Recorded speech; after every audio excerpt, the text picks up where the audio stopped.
Sweep, la parole est aux danseurs hip-hop.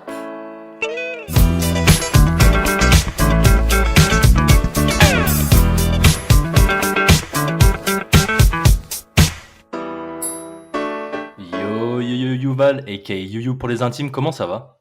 Bah ça va bien, la vie est belle, Ah, la vie est belle, ça fait plaisir à entendre. je suis positif toujours. Avant de démarrer la conversation, je rappelle à tout le monde que le podcast s'appelle Sweep, qu'il est disponible sur toutes les plateformes, Apple Podcasts, Spotify, Deezer, YouTube. Donc bienvenue à tous, allez checker les épisodes précédents. Aujourd'hui, on reçoit un speaker activiste que je vais laisser se présenter pour pas dire trop de mots avant lui. Salut Yuval, peux-tu te présenter s'il te plaît? Alors Yuval, première génération historique du hip-hop européen, organisateur d'événements, je suis le plus gros organisateur d'événements underground, c'est-à-dire que c'est moi qui ai fait pratiquement toutes les étapes, que ce soit à l'époque de Châtelet, même s'il y en a eu d'autres, mais c'est moi qui ai fait les événements les plus importants de Châtelet. La Défense, c'est moi qui l'ai fait pendant des années. J'ai travaillé avec Just for Culture pendant 2 ans. Et j'ai collaboré à mettre en place un lieu qui s'appelle le 104. Je suis co-créateur d'un événement qui s'appelle le Chin the City. Je suis co-créateur aussi de l'événement Vertify, donc ce qui me donne un pouvoir. C'est comme si j'étais le tonton de la culture hip-hop, enfin de la culture électro. Et je suis aussi une des figures emblématiques du projet en 2024. Je suis le meilleur speaker au monde, classé numéro 1 depuis 15 ans. Voilà, même si ça fait 20 ans que je fais ça aujourd'hui. Je suis aussi auteur du livre Street Book qui va bientôt sortir. Bon, en gros, je suis une grosse tête hip-hop, quoi. En un mot. Ok. Bon, alors les gens le comprendront et tu le comprendras aussi suite à cette introduction, vu qu'il y a 1 milliard de sujets dans lesquels on pourrait aller parce qu'en effet, tu es là depuis longtemps et que dès qu'on va ouvrir un tiroir, on va pouvoir parler de plein de choses. Il va falloir faire des choix. Mais on s'est dit qu'avant de tout de suite plonger dans la culture hip-hop, dans ce que tu fais en tant qu'activiste, on pouvait démarrer très simplement avec le à côté, c'est-à-dire le Yuval de la ville d'à côté du hip-hop, en fait. Si, si tu as une vie à côté du hip-hop, et du coup, on se demandait si tu avais d'autres passions et d'autres activités en dehors de tout ça. D'autres passions. Bah, je suis DJ. Je suis DJ actuellement, donc je me suis passionné pour ça. J'ai toujours voulu faire DJ, mais si c'est souvent des lubies comme ça qui te prennent, mais sans jamais vraiment vouloir, en vérité, faire le pas en avant.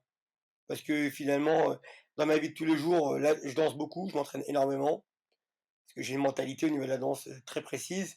Et surtout, ben, je me suis dit, tiens, je vais être DJ. Je suis devenu DJ à 45 ans. Parce que Benji avait un roller palace, enfin un endroit où les gens faisaient du roller. Que moi, j'étais quelqu'un qui disait ouais, que les DJ qu'il employait, c'est pas qu'ils étaient pas bons, c'est qu'ils étaient trop spécialisés hip-hop. Et je trouvais que dans le cadre du lieu, il valait mieux avoir une logique plus généraliste. Et donc, il m'a dit, ouais, c'est bien beau de parler, Val, mais en attendant, t'es pas DJ. Et après, je suis rentré chez moi, je me suis dit, bon, vas-y, il a raison, je vais m'y mettre. Et à partir de là, bah, je suis commencé vraiment à me passionner pour ce truc, à me mettre dedans.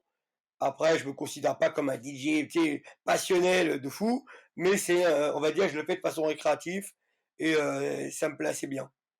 Voilà un peu, sinon, dans ma vie, c'est ce que j'aime le plus actuellement, et aller au cinéma. C'est Voilà, quoi donc le dernier aujourd'hui, film que tu as vu? hmm. C'est quoi le dernier film que tu as Moi, vu? j'ai pas été au cinéma depuis très longtemps, depuis le Covid en fait. Ok. Alors c'est quoi le dernier film qui t'a touché? Bah, je crois que les derniers que j'ai touché, c'était plutôt en 2019. Bah, va savoir lequel. Je me rappelle plus. D'accord. Et donc à côté de, en fait, la culture hip-hop, l'entraînement, etc., te prend tellement de temps que, est-ce qu'on peut dire que c'est 100% de ta vie ou qu'il existe un Yuval en dehors de ce monde-là? Ben, franchement, non, c'est un peu toute ma vie, hein, pour être honnête. C'est un peu toute ma vie, puis 40 ans quand même.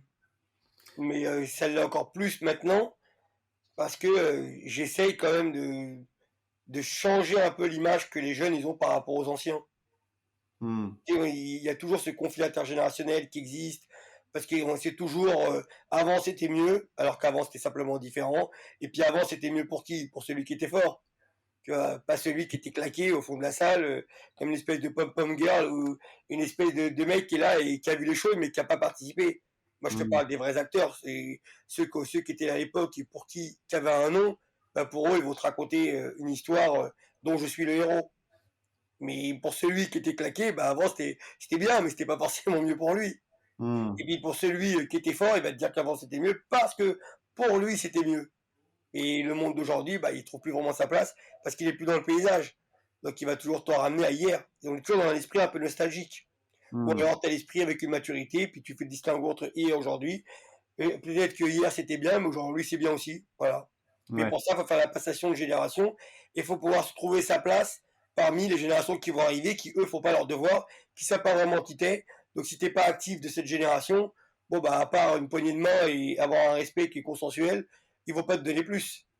Tu vois, c'est à toi de savoir à un moment donné de trouver ta place dans cette jungle d'aujourd'hui. Hmm. Ça me donne envie de te poser une question. Du coup, tu as commencé en disant que la vie était belle, que tu étais toujours positif, et ça se voit quand tu dis ça que tu essaies d'aller de l'avant. Je te pose une question par rapport à la nostalgie. Si tu devais vivre éternellement dans une année précise ou une époque en tout cas du hip-hop, laquelle ça serait? Est-ce que ça serait celle d'aujourd'hui ou une qui est déjà passée? Ça serait celle d'aujourd'hui, mais avec une grosse nostalgie d'hier.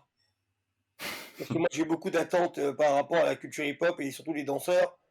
Et je trouve que on a tout, mais en fait on n'a rien. Quand je dis on a tout, je pourrais faire une analogie entre hier et aujourd'hui où je me retrouverais parfaitement. Moi j'ai grandi avec la mentalité de la rue. C'est vraiment, c'était dangereux, j'allais avec la peur au ventre dans les événements, mais j'y allais parce que je savais que c'était là-bas que je pouvais avoir mon nom. J'avais une mentalité un peu narcissique et égoïste, c'est-à-dire que j'y allais pour mon nom, plus que pour la culture. Pour moi, quand tu contribues à la culture, c'est quand tu relèves les manches et tu fais des choses pour la culture. Sinon, tu es juste un consommateur qui va pour faire perdurer un semblant de nom que tu peux avoir, en fonction de ton entraînement, ton niveau et tes compétences. Que ce soit DJ, speaker, DJ, enfin, je veux dire DJ, rappeur, graffeur ou danseur. Et là, en l'occurrence, moi j'étais danseur. Et je faisais partie de ce qu'on appelle l'élite du Smurf de ma génération. Mais après, quand tu as une nouvelle génération qui arrive avec la hype, il faut que tu te réadaptes. Est-ce que tu es capable de pouvoir te réadapter? Ou alors tu te dis, putain, merde, il y a un semblant de nouvelle génération qui arrive. Aujourd'hui, il faut que je fasse cette danse-là, mais ça me parle pas, tu vois. C'est pas vraiment ce qui me plaît. Mais si je commence pas à me jeter dans. Si je rentre pas dans la mêlée, au bout d'un moment, je disparais. Donc c'est vrai que c'est toujours difficile de pouvoir passer ces étapes, surtout quand tu as eu un nom, que tu as été important et que tu as eu une aura. C'est ce que moi j'ai eu tout au long de ma vie. Mais toujours, parce que j'ai su me réadapter. Et si je devais me dire pourquoi hier c'était mieux, mais parce qu'aujourd'hui, on est plus sur des rapports où tout le monde doit être un peu, on va dire, il y a une sociabilité qui s'est créée, qui est bien, mais qui tue aussi l'esprit de la culture. Moi je préfère vraiment, moi je suis Poutine, moi je suis pour la guerre, je suis pas pour la paix. Moi, je suis pas pour que tout le monde s'apprécie mes couilles. C'est pas vrai, on n'est pas tous copains. En même temps, t'as beau être sympa avec tout le monde dans les coulisses, tout le monde te fait des coups de crasse aussi en loose day. C'est aussi l'envers du décor de la culture hip-hop. Bon, moi, je le connais bien. Moi, je vois la culture hip-hop comme le Sénat avec César. Au moment où t'arrives à un haut niveau, mais t'as plein de mecs qui sont tapis avec des couteaux. Parce qu'ils vont jamais aller te casser les couilles à celui qui a pas de nom. C'est toujours celui qui a un blast qui est la cible. Là, vous m'entendez bien? Ouais, on t'entend Ouais. très bien. Parce que t'as l'impression qu'avant, c'était quand même plus la guerre. Mais ça avait rien à voir avant. Avant, de toute façon, avant, ça n'existait pas d'aller voir quelqu'un pour lui dire que ce qu'il faisait, c'était bien. Donc il y a des bons et des mauvais côtés. Tu vois, aujourd'hui, moi, je trouve ça cool, parce que j'ai pris de l'âge aussi, de pouvoir parler avec tout le monde, mais avant, je parlais avec personne. Donc ça me permettait à moi de toujours être affûté, être aiguisé, me dire, bon, j'arrive, je suis un espèce de lion dans une jungle où il y a plein de prédateurs, mais quel animal je suis dans la jungle? Est-ce que je suis une biche? Est-ce que je suis un gnou? Est-ce que je suis un lion? Est-ce que je suis un léopard? C'est-à-dire, quelle est la place que tu as dans ce milieu? Cette place, faut pouvoir aller la chercher avec les dents, faut pouvoir te l'octroyer. Il n'y a personne qui va te la donner, il n'y a personne qui arrive chez toi et qui te dit, tiens, tu veux des dates, tu veux des plantes? Non. Les gens, la force attire la force. Moi, je représente le lion qui rugit. Donc tout le monde vient vers moi.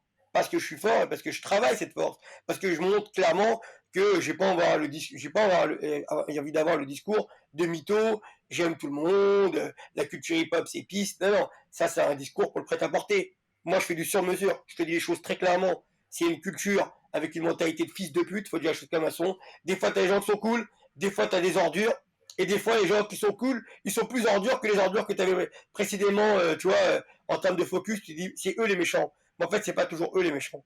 La réalité c'est que selon la place que tu as, il faut être encore plus fort que ce que tu étais avant. 2022, c'est pas 2023, les mecs. Si moi, en 2022, je cartonne pas, il n'y a personne qui m'appellera en 2023. Et moi, j'ai compris ça, ça fait des années. Et j'ai surtout compris ça à partir de 1995, où je me suis dit, bon, ok, j'ai beaucoup dansé, j'ai fait beaucoup de bruit, mais en fait, qu'est-ce que j'ai fait pour la culture, moi, en vrai? Rien du tout. J'étais juste quelqu'un qui était fort et qui a fait en sorte de faire, entre guillemets, laisser une trace dans la culture parce que chaque génération qui passe, tu as l'impression que bah, tu vas être oublié.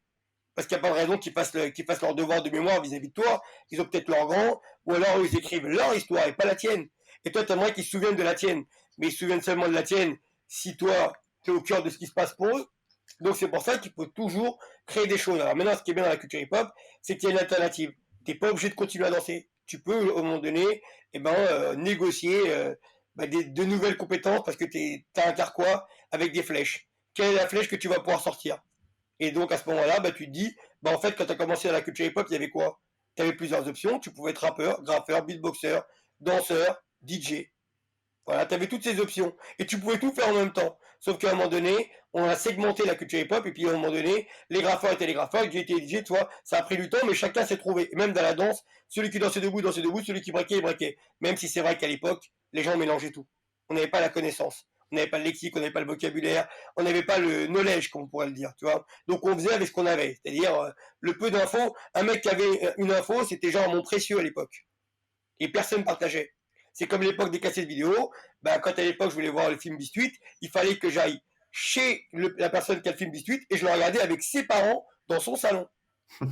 Et si je voulais pouvoir revoir le film, il fallait qu'il m'en donne un rendez-vous pour que je le revoie encore avec sa famille. Mais jamais m'en a prêté la cassette vidéo parce qu'avoir une cassette vidéo, c'était avoir la chance de pouvoir évoluer plus vite que les autres. Et c'était toujours la même formule. Non, non, j'ai pas la cassette vidéo. Ou alors des fois, les gens, ils faisaient pire. Ils passaient une cassette vidéo, mais ils tronquaient des passages pour eux que tu découvriras quand tu verras la cassette vidéo originale, des années plus tard. Et tu comprendras que le moment qu'il avait trouvé, c'était peut-être dans ces questions. Après, il n'y avait pas que des copieurs, évidemment. Il y avait aussi ce qu'on appelle la franchise, on essayait de créer des choses. Mais je préférais quand même le monde. Je ne vais pas avoir le discours d'un vieux con, le monde d'hier c'était mieux. Je dirais que aujourd'hui c'est mieux pour moi parce que j'en vis, mais à l'époque je préférais la mentalité d'hier. Ok. Cette vision d'un monde du hip-hop qui est basé sur, comme tu le dis, la loi du plus combattant et de l'affrontement, c'est une vision qui nous intéresse et on va y revenir après. Mais là, pour structurer un peu l'interview, on fait un petit saut dans le passé et on va profiter de t'avoir sous la main pour que tu nous racontes certaines choses qui sont pas assez racontées parfois. On a vu que tu étais professeur ou que tu avais été prof d'histoire de la culture hip-hop au centre de formation de danse de Cergy, entre autres. On aimerait que tu mettes un petit peu cette casquette pour nous expliquer, par exemple, la fameuse époque de Châtelet-Léal, qui commence à être un truc qui est passé depuis pas mal de temps et dont les jeunes d'aujourd'hui n'ont pas la connaissance ni le récit. Si tu devais raconter ce que c'était que Châtelet-Léal quand on arrivait et ce qui s'y passait à un jeune d'aujourd'hui, comment tu nous raconterais ça? Châtelet-Léal, c'est une génération quartier en fait. C'est-à-dire que on féminise pas la culture hip-hop, c'est très très très quartier et les codes ils sont très clairs. Déjà, tu arrives à Châtelet-Léal, tu t'assois pour regarder. Au bout d'un moment, tu vas te faire interpeller par un danseur qui va te dire hey, tu veux quoi toi, tu vois? Parce qu'on est toujours dans la peur de se faire voler ses mouvements. Tu vois, dans la peur de toi, tu arrives, tu as l'opportuniste et tu viens pour nous piller, pour nous voler, pour nous dérober notre travail. Déjà, ça n'existait pas que les gens venaient pour se filmer. Ça n'existait pas un mec qui vient, qui filme comme ça allègrement. Salut, je peux filmer? Non, ça marche pas. Les gens, tout de suite, il y avait cette méfiance vis-à-vis de tout le monde. Ensuite, il y avait ce rapport où, de façon solennelle, tu devais arriver, dire bonjour à tout le monde dans l'espace de Châtelet. Mais après, chacun avait son univers. Tout le monde n'était pas avec tout le monde. Il y avait quelqu'un qui ramenait la musique, mais si tu veux, c'était l'élite avec l'élite et les wannabes, ceux qui veulent en devenir, de leur côté. Et en fait, si tu veux, il y avait des choses qui étaient déjà instaurées parce qu'en gros, si tu veux, entre 1988 et 1995, la plupart des gens faisaient ce qu'on appelle de la hype, tu vois. Donc c'est deuxième génération de la culture hip-hop. Première génération de la culture hip-hop, 82-88, deuxième génération 88-94. Et si tu veux, à partir de 1900, entre 88 et 94, il y a une petite tripotée de personnes qui sont restées à Châtelet et qu'on continue à recréer les codes de la première génération. Donc vous savez que quand les gens sont revenus avec Battlefield 95, à Châtelet-Léal, pour les gens c'était la troisième génération, c'était les petits nouveaux, mais le rapport humain il était pourri, il était claqué. Je te le dis, on était tous à Châtelet, mais en gros, il fallait pas grand-chose pour que chacun soit l'ennemi de chacun, parce que comme il y avait des défis qui se faisaient à Châtelet, c'est comme la politique, en fonction de la place que tu prenais, c'est-à-dire, si tu avais le malheur d'aller derrière quelqu'un pour le soutenir, tu étais l'ennemi à vitam aeternam pendant je sais pas combien de temps. Tu vois, le positionnement des gens, donc il fallait mieux rester des fois au milieu. Comme ça, les gens n'hésitaient pas parce que, en fait, tu venais à Châtelet pour serrer la main à tout le monde, mais en réalité, ça ne veut pas dire que tout le monde était copain. Et puis en plus de ça, c'était une époque où chacun commençait à créer ses groupes et les gens commençaient aussi à monter en compagnie, notamment avec le fameux La Villette de 95 ou Cité-sur-Aisne de l'époque. Et ensuite, ils sont partis vers Château-Vallon. Mais ce que je veux dire par là, c'est qu'on commence à monter sur les planches, même si certaines personnes sont montées un petit peu avant. Mais tu arrives à Châtelet, c'est OK choral. Les règles, c'est des règles de bâtard. Il n'y a pas de copinage. On se dit bonjour, mais après, c'est chacun son groupe. Et ensuite, les rendez-vous se font en Châtelet. Moi, j'étais vraiment quelqu'un qui a vraiment démocratisé tout ça à pleine patate. J'ai eu un pouvoir incommensurable de 95 jusqu'à 2000. À partir de 2000, on rentre dans l'ère de Internet. Et à partir de 2000, je commence à utiliser un nouvel outil qui apparaît, qui s'appelle hiphop.fr. Donc, si tu veux, c'est là que je commence à comprendre que ma voix devient importante. Parce que c'est moi qui faisais souvent en sorte, parce que moi j'avais un groupe qui s'appelle Division Alpha, et chaque membre de Division Alpha, pour rentrer dans Division Alpha, il fallait qu'il fasse un défi. Parce que pour moi, tu portes pas les couleurs de mon groupe, c'était une tepu. Tu vois. Pour moi, il fallait que tu sois un bonhomme. Et pour être un bonhomme, je t'envoyais au charbon, je te dis, écoute, c'est lui là-bas. T'avais pas le choix. Et donc, en l'occurrence, ben, j'avais un jeune qui s'appelait Benji, qui était mon jeune, et lui, ben, j'ai essayé de le driver, mais à la dure. Il y avait pas j'étais pas dans un truc affectif, genre t'es mon petit, je t'épargne de rien du tout. Moi, personne m'a épargné. Tu vas venir, tu vas rentrer directement dans le gras, tu vois. C'est dans la génération où c'est difficile. Moi, je voulais pas qu'il grandisse avec un truc de chaperon. T'es mon petit, je t'accompagne, je tes larmes, tu pleures pas, tu te lèves et tu y vas. T'es un bonhomme. Tu vas comprendre c'est quoi la vie. Parce que la vie c'est difficile. Donc Châtelet, c'était pareil. Donc il a grandi à la dure. Il s'est formé très très vite. Il a eu un nom parce qu'il a compris son environnement. En plus, là, c'était le plus jeune de Châtelet, déjà, pour commencer. J'étais le seul grand qui venait avec un enfant. La plupart, c'était des adultes, parce que c'était le soir. C'était de 20h à minuit. Et je te dis, l'état d'esprit, il était sauvage. C'était quand même beaucoup, beaucoup de défis où ça finissait, ça partait en couille à la fin tout le temps. Et moi, j'avais pas non plus la maturité pour pouvoir me mettre au milieu et parler à tout le monde. J'ai commencé à parler aux gens qu'à partir de 2003. Mais avant, je parlais pas aux gens. Avant, j'orchestrais, je mettais en place, mais je ne parlais jamais. J'étais dans la foule, mais tout le monde savait que c'était moi. Mais comme j'étais quelqu'un qui n'était pas beaucoup apprécié pour mes prises de position, j'avais une grande gueule, j'avais pas peur, je prenais le micro, je voulais défier tout le monde, les gens, ils m'avaient pas à la bonne. J'étais plutôt le mauvais côté du hip-hop pour eux, alors que pour moi, j'étais le vrai côté du hip-hop. Moi, il faut que tu saches que dans les années 80, en 84, je fais du hip-hop, je suis passionné, mais je suis récréatif. Après, j'ai la chance de voir Beast8. Et quand je vois Beast8, ma mentalité sur l'hip-hop commence à changer et je commence à comprendre qu'en fait, l'hip-hop, il n'y a qu'un seul mot qui converge pour dire que c'est quoi l'hip-hop. L'hip-hop, c'est le défi. En fait, tout est défi continuellement. Donc, ça veut dire que quand tu arrives dans cette culture, eh ben, à moins que tu aies une grosse paire de seins, tu aies une mini-jupe et des talons aiguilles, ben, la plupart des gens qui seront autour de toi, ils seront pas tous forcément sympas. Tu vois, si t'es la petite grosse près du radiateur, il n'y a personne qui va t'aider. Si t'es la meuf un peu mignonne, tout d'un coup, tout le monde est fort dans la salle. Tout le monde s'est bien lancé. Tu vois, ça change un peu l'état d'esprit des gens. Et donc, en l'occurrence, à l'époque de Châtelet, ou même la première génération, quand moi je dansais, il n'y avait pas beaucoup de filles, tu vois, dans cet univers. C'était très, très, très garçon et très roots. C'est l'époque des bandes, l'époque de la dépouille. C'est une génération très difficile. L'époque de la hype, c'est déjà un peu plus cool. Et quand tu reviens à Châtelet, on revient au premier code. Les gens ne vont pas se faire dépouiller, mais par contre, l'esprit, c'est très, très, très cité, très quartier. C'est vraiment quand tu as la chance de pouvoir te faire accepter à Châtelet parce que tu vas tous les soirs, tu sais que ceux qui sont en face de toi, on est copains parce qu'on se dit bonjour, mais en vérité, on n'est pas copains. On porte une couleur, un blason. Nous, on est Division Alpha. Et Division Alpha, c'est ma mentalité. C'est moi le leader. C'est moi qui donne les ordres. C'est moi qui dis, c'est comme ça, comme ça, comme ça. Et moi, j'ai une mentalité très, très frontale. Je suis dans le conflit, moi. Je suis pas dans le côté, on fait la paix. Il n'y a pas de paix. Tout le monde veut être les rois du cypher. Tout le monde veut être les rois de Châtelet. Tout le monde veut briller. Tout le monde veut avoir son nom. Donc, en vérité, on est continuellement en confrontation avec tout le monde. Mais on essaye de mettre de l'eau dans son vin et faire en sorte que les choses se passent le mieux possible. Parce que personne ne veut arriver jusqu'à l'affrontement physique. Personne ne veut qu'il y ait une bagarre. Personne ne veut que quelqu'un se fasse rembâcher pour que les keufs ils viennent après, puis qu'après on n'est plus Châtelet. Parce que si on n'a plus Châtelet, là je te parle de 95, t'as plus Châtelet, t'as rien. On n'est pas dans l'univers où tout le monde a son association, crée sa salle, tu vois ce que je veux dire. On n'est pas encore dans tout ça. Et en plus de ça, quand t'es à Châtelet, ben, la plupart des gens, quand ils viennent le samedi week-end, ils viennent pour. C'est comme le zoo. Ils viennent pour regarder ce qui va se passer à Châtelet. Et à Châtelet, bah, tu as des nouvelles pépites qui commencent à arriver. Quand tu as des nouvelles jeunes qui commencent à arriver, ça crée quand même tout d'un coup des malaises par rapport à des gens qui sont déjà installés, qui sont beaucoup plus anciens et qui se disent bon bah, attends, nous on a tenu les murs de 88 à 94, Châtelet et les jeunes qui arrivent, ils veulent quoi eux en fait? Ben, eux ils veulent la même chose que toi. Eux ils veulent leur place comme tout le monde parce que il y a qu'un seul trône et ce trône il est juste là pour une paire de fesses, pas pour 47. Donc c'est à toi de te battre et c'est à toi de faire le nécessaire. Mais faire le nécessaire, bah c'est des fois à un moment donné enfoncer des portes et faire des choses donc qui vont pas aller forcément dans le sens de toutes les valeurs du hip-hop, peace, unity, having fun et tout le temps. Non, Châtelet, c'était génération. Euh, il faut avoir des couilles et la mentalité qui va avec. Tu peux pas arriver comme une petite biche, tu crois que tout le monde va t'apprécier, non, les gens ils te marchent dessus.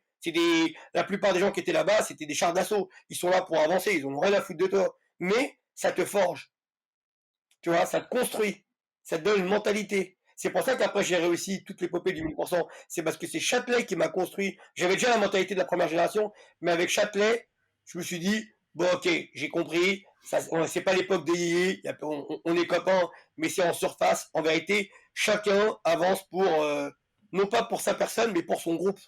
Il y avait beaucoup de groupes. Et donc, ben nous, l'idée, c'était la guerre des clans, c'était à savoir quel est le groupe qui fera le plus de bruit. Et nous, Division Alpha, très souvent, il n'y a pas que Division Alpha évidemment, mais très souvent, ben, on était au cœur de toutes les stories. Parce que c'est moi qui les manigançais et j'avais compris que vous m'aimez pas, et ben je vais vous le rendre à ma manière. Donc je crée tout le temps cette espèce de problématique et cette problématique, elle se conjuguait dans la danse. Donc en vérité, il y avait toujours une direction qui était artistique en fait. Sauf qu'à cette époque-là, les gens ne me reconnaissaient pas. Parce que je faisais une danse qui était trop efféminée. Donc pour eux, j'étais un dep ou ce que tu as envie. Tu vois, un gay, on peut m'appeler comme tu as envie. Mais il n'y avait jamais un bon mot pour dire que mon travail était bien. Donc c'était à moi de récupérer mon trophée, récupérer mon butin et prendre ma part. Parce que fallait pas compter sur les gens pour que les gens ils mettent en avant. Pour eux, j'étais toujours celui qu'il fallait fumer.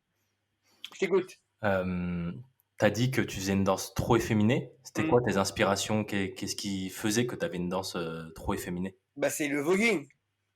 Alors, ce qui est marrant, c'est qu'aujourd'hui, on rentre dans un schéma qui est. À l'époque, quand je faisais cette danse que j'appelle le voguing, tous les gens de la culture hip-hop étaient contre moi. Tout le monde me pissait dessus. Mais tout le monde, là, quand je dis tout le monde, c'est. Je veux dire, si t'as pas une bonne mentalité, mais au bout de 2 secondes, t'es mort. Parce que n'importe où j'allais, tout le monde se dit, ouais, tu vois, il y a un mec, c'est un dep dans la culture hip-hop, vas-y, il va le fumer. Lui, il est facile, on peut lui marcher dessus, tu vois. Moi, j'étais le paillasson pour tout le monde. Sauf que c'était eux le paillasson pour moi. Parce que moi, j'avais une vraie mentalité hip-hop, tu vois. Si j'avais fait que cette danse qu'on appelle le Vogue sans passer par le hip-hop, j'aurais pas tenu 2 jours. C'est pas possible parce que, si tu veux, pour que les gens te reconnaissent, il faut que vous ayez des références communes. Et ma référence commune, c'est que moi, j'étais un ancien popper. J'étais un popper, j'étais un tueur en smurf. Donc, j'ai fait la concorde entre le smurf et le voguing. D'accord? J'étais le seul qui faisait ça. J'étais la seule personne qui dansait comme ça à Châtelet. Et même dans toute la culture hip-hop en France, et même dans le monde. D'ailleurs, je suis la première personne qui faisait du vogue dans l'hip-hop. Sauf que quand le voguing s'est démocratisé dans les années 2000 et quelques, les gens qui faisaient du ball dans la culture ballroom, ils ont dit non, ce que tu fais, Yuval, c'est pas du voguing, alors que le pire, c'est que j'ai fait la même chose que dans l'hip-hop. La culture hip-hop, quand elle arrive en France, tous les premiers qui ont commencé à danser ce qu'on appelle le smurf, tout le monde a fait la même chose. On a copié B-Street, Break Street, on a grandi avec les PCB dans HIP HOP, on a regardé les clips Freeze, EOU, on a regardé les Break Machines, on a regardé Chaka Khan, la Feel For You, on a regardé On Nightland. Dès qu'il y avait un moment où on pouvait prendre des mouvements, on le faisait tous. Donc on a commencé à copier et après on a trouvé notre voie. Ben, dans le voguing, j'ai fait la même chose. J'ai copié les clips de Madonna. Donc j'ai fait le même cheminement, sauf que le problème c'est que je ne suis pas gay. Donc tout d'un coup, la culture gay va te dire non mais Yuval, ce que tu fais c'est pas du voguing. Donc tu vois, et je subis la même chose. Ce que j'ai subi avec l'hip-hop, c'est le voguing qui me le fait subir. Mais après, moi j'ai pas l'intention d'être quelqu'un d'important dans la culture du vogue. Parce que c'est pas mon univers. Parce que moi j'ai juste aimé l'esthétique, la danse. Et après c'était facile pour moi parce que c'est comme si je l'avais en moi mais je ne savais pas. Et après, cette esthétique qu'on appelle le vogue, c'est ce qui a fait que par la suite ça m'a donné une originalité dans la culture hip-hop. Mais une originalité où personne voulait être à ma droite ni à ma gauche. Parce que c'était toujours moi qui avais les problèmes. On pouvait me présenter en disant ouais, il y a un mec, c'est un homosexuel dans la culture hip-hop, vous allez voir, il va venir faire une démonstration, genre normal. Donc moi, ce que je faisais, j'ai compris que finalement j'avais personne avec moi. Donc j'ai dit, bah c'est moi contre tout le monde. Donc qu'est-ce que j'ai fait? J'arrive dans les événements, je prends le micro, je dis ouais, je baisse n'importe qui dans la salle. Qu'est-ce qui va affronter? Je vous baisse tous, n'importe qui. Et j'ai commencé à faire ça de plus en plus. Et c'est moi qui allais directement au combat. J'attendais plus que ça me tombe dessus. C'est moi qui allais directement me confronter avec tout le monde. Je venais à un événement pour me dire, je me mets à dos tout le monde. De toute façon, ils m'aiment pas. Donc, quoi qu'il arrive, ça sert à rien, je ne ferai pas changer les choses, puisque tout le monde se fait un malin plaisir de me détester. Tu sais, c'était presque la tendance de dire, ouais, bah attends, il y a Yuval qui vient danser, tu vas voir, il est un peu efféminé, vas-y, tu veux te faire les dents, va le fumer. Mais sauf que moi, j'avais une vraie mentalité de b-boy, tu vois, une vraie mentalité hip-hop, mais tu sais, vraiment underground. C'était pas genre, tu venais vers moi, et j'étais un mec tranquille. Non, non, non, je te baisse devant tout le monde, aucune pitié. Tu crois que je suis ton copain, tu vas voir, c'est ton copain. Et moi, je faisais en sorte de toujours prendre le micro pour défier les gens. Je dis voilà, je suis là. Vous pourrez pas passer à côté de moi, je suis là. Parce que de toute manière, même si je m'étais mis à droite dans un petit coin reclus, ils seraient venus vers moi. Je me permets de te couper. Ouais. Par rapport à cette vision de devoir être le meilleur, du lion dans la jungle et de forcément devoir se développer dans cet état d'esprit, ça développe certaines qualités qui sont sûrement le courage et la capacité à s'assumer. Moi, j'ai l'impression que ça peut aussi comporter certains risques, c'est-à-dire que ça met en avant. Je disais, j'ai l'impression que ça peut aussi comporter certains risques d'avoir cette mentalité à ce point-là, Mm. c'est-à-dire de mettre en avant comme qualité première la confrontation, voire le rentre-dedans, alors qu'en fait, on le sait que par leur éducation, pour tout un tas de raisons, il y a plein de super artistes, de super danseurs ou danseuses qui sont soit Mm. timides et qui n'auront pas ce courage de se montrer dans ce genre de milieu. Du coup, la première question, c'est quelle est la place pour ces personnes-là? Est-ce que du coup, on les délaisse et c'est que ceux qui ont des grandes gueules qui ont le droit d'être sur l'avant de la scène? Et la deuxième question qui va avec ça, c'est que pour moi, ça peut aussi conditionner un certain style de danse. C'est-à-dire que parler fort, ça voulait dire aussi à cette époque avoir un style très technique, très tape à l'œil et rentre dedans. Et j'ai aucun problème avec ce style-là. Mais la question, c'est que dans le break, tu as aussi tout un tas de choses qui sont méga intéressantes, telles que la fluidité, le détail, les choses toutes petites, qui du coup ont moins leur place dans ce genre de milieu parce que on est dans l'effervescence de qui va faire le plus gros move, qui va parler le plus fort, qui va arriver avec les plus gros muscles, c'est une expression. Donc, est-ce que ça comporte pas un certain risque d'exclure une grosse partie de la population qui, du coup, ne rentre pas dans ce format-là du meilleur du lion de la jungle? Alors, ok. En fait, la problématique dans la culture hip-hop pour les gens, c'est que ils ont oublié un mot qui était important. Quand ils rentrent dans le hip-hop, ils voient une danse. On est d'accord? Mais on n'est pas dans le jazz, on n'est pas dans le contempo, on n'est pas on n'est pas dans le classique, on n'est pas dans les danses de salon, on n'est pas dans les danses saltines. On est dans une danse qui est une street dance, une danse avec une mentalité de quartier, de rue et tout ce qui va avec. C'est comme si tu rentres dans une salle de boxe et tu me dis, tous les mecs qui tapent dans le sac, ils sont aussi valeureux que celui qui monte sur le ring. Mais non! Si vous êtes des putes, si vous avez peur, si vous êtes des planqués, c'est pas de ma faute. C'est une culture où à un moment donné, il faut s'affirmer. C'est comme si je te dis demain, je suis rappeur, mais je vais pas dire que je suis le meilleur. Ben, on s'en bat les couilles, t'es même pas intéressant. Des fois, je fais des interviews de gens, et c'est des oui, ils te parlent, ils aiment tout le monde, ils sont sympas avec tout le monde. Mais on s'en bat les couilles de ta vie, en fait. Nous, ce qu'on veut, c'est un mec qui a des couilles, vas-y, ose t'affirmer, ça n'existe pas un mec comme tout le monde, un mode s'appeler l'abbé Pierre, ou, tu vois, être dans une fonction, un sacerdoce de vie, un sacrifice de vie, une profession de foi. Mais là, t'es dans le hip-hop. Le hip-hop, c'est pas dans les lions. Le hip-hop, c'est une culture. Et c'est la culture, et on valorise que celui qui a des couilles, celui qui va aller chercher des gens, celui qui va être informel, celui qui va créer l'étincelle, celui qui va nous faire vibrer. Et celui qui va te faire vibrer, c'est celui qui va avoir le courage de mettre son nom sur la table, ses couilles sur la table. C'est lui qu'on va aimer. Parce que t'en as plein qui dansent. Mais ils iront jamais chercher personne. Et ils veulent avoir le même nom que celui qui va au charbon. Ben non, je suis désolé. À un moment donné, le mec qui va chercher quelqu'un, bah oui, effectivement, peut-être qu'il s'est focus sur lui, il s'est entraîné pour sur lui, mais en vérité, on est tous des cibles potentielles. N'importe qui, moi j'anime avec mes protège-genoux. Donc ça veut quoi? Ça veut dire quoi? Ben ça veut dire que pour n'importe quel mec, moi demain je suis à un événement, n'importe quel mec qui me pointe sur la vie de ma mère, je suis la reine des putes si je le rentre pas dedans. C'est impossible que je rentre pas. Parce que sinon, ça met 40 ans d'histoire en action. Je crois que les gens, ils vont faire une rétrospective de ma vie, ils vont se dire, non mais attends, mais par contre, avant il était fort. On s'en bat les couilles. T'es en 2022, t'as le micro, on vient te chercher, t'es un danseur. T'es un danseur ou t'es pas danseur? Bah t'es un danseur, tu te lèves et tu vas, c'est tout. Ferme ta gueule, sinon on va aller barre de là. Les gens, ils veulent l'argent pour être jury sans se faire défier. Mais frérot, Et à un moment donné, il se passe des choses. Hein. Je crois que tu sais pas qu'à un moment donné, tu as jugé quelqu'un, mais il y a 6 mois, tu l'as fait perdre, tu as oublié, mais lui, il n'a pas oublié. Donc, ton prochain jugement, ben, c'est lui qui va juger. Donc, tu as intérêt à être prêt. Ce que je veux dire, c'est que tout ça, ça comporte des risques. Alors, tu peux être un putain d'artiste, avec une esthétique magnifique, tout ce que tu as envie, c'est bien. En vrai, t'es juste un planqué. Le hip-hop, c'est roi du cercle. Il y a un cercle, tu rentres, tu t'imposes, tu dis regardez qui je suis. T'es pas content, je te pisse dessus. Bah, c'est comme ça. Moi, dès qu'il y a un événement, je danse, j'emmerde tout le monde. Je me dis pas tout le monde m'aime. Je m'en bats les couilles des gens et je m'entraîne pour me protéger. Je m'entraîne pas parce que j'aime la danse. J'ai 51 ans. C'est pas j'aime la danse à fond. Non, je le fais parce que je veux me protéger. Je veux pas être la victime de qui que ce soit. En fait, on est dans une culture où des fois, malheureusement, tu peux subir les gens. Tu peux avoir un mec qui va arriver, prendre le micro, t'appeler sur scène devant tout le monde. Alors quoi? Tout le monde t'en regarde. Tous les yeux sont braqués sur toi. Bien sûr que je peux me cacher derrière. Non, mais attends, moi j'ai 50 ans, je suis old school. Mais non, moi je suis un lion. Je te baise. Tu crois que j'ai peur de toi? J'ai pas peur de toi. Je me lève et je vais te montrer que tu dois me respecter. Parce que cette culture, elle respecte seulement celui qui est au milieu du cercle. Quand t'es plus au milieu du cercle, t'es juste un orateur. Tu vas raconter, t'es un griot africain. Tu vas raconter ton histoire. Tu vas dire qu'avant t'étais fort. D'accord? T'as eu ton temps. T'as eu tout ce que tu pouvais à ton époque, c'est-à-dire les voyages, les meufs, les hôtels et un peu d'argent. C'est bien. Sauf que maintenant, c'est leur génération. Toi, tu veux être le fer de lance. Tu veux être vu avec la même aura que tu avais il y a quelques années auparavant. Sauf que aujourd'hui, tu as des nouveaux lions qui arrivent. Et ces nouveaux lions, ils sont là pour te pousser du coup. Du coup, ils disent, hey, papy, passe le relais, hein, c'est mon tour. Sauf que toi, tu t'accroches encore aux branches. Et tu leur dis, non, non, moi, je suis encore là. Donc, pour que tu peux pas avoir le même niveau que les jeunes, parce que tu es vieux. Mais par contre, tu peux leur dire, hey, respecte-moi en rentrant dans le cercle et en assumant quand ça te tombe dessus.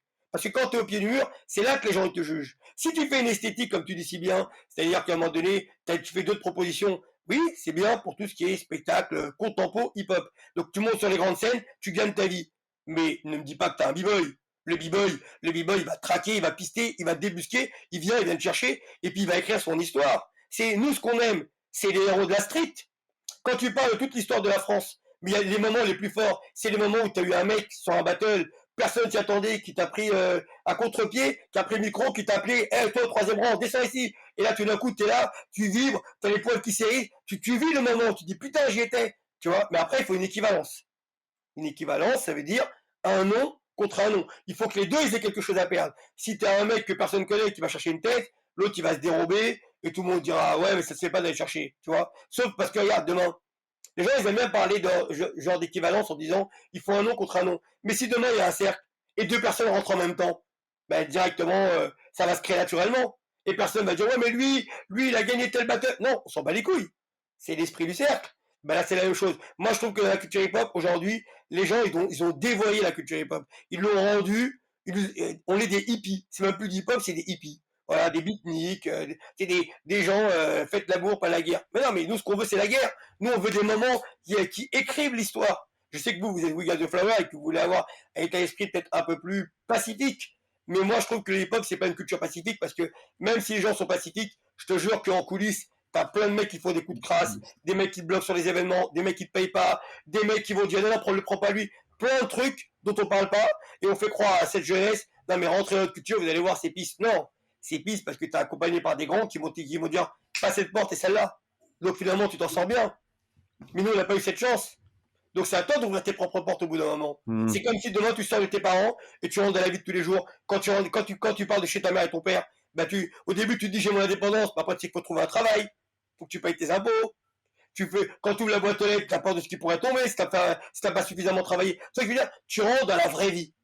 La vraie vie, et la vraie vie, elle est difficile. Dis-moi, je me permets à nouveau de te couper. Ouais. Parce que je comprends que c'est le sujet qui te tient à cœur et je comprends aussi que forcément on se construit par rapport à l'histoire qu'on a vécue et comment on a démarré. Et du coup, de par ce que tu racontes à Châtelet, ça permet de comprendre cette vision que tu as de ce rapport de force qui est si présent dans ta vision.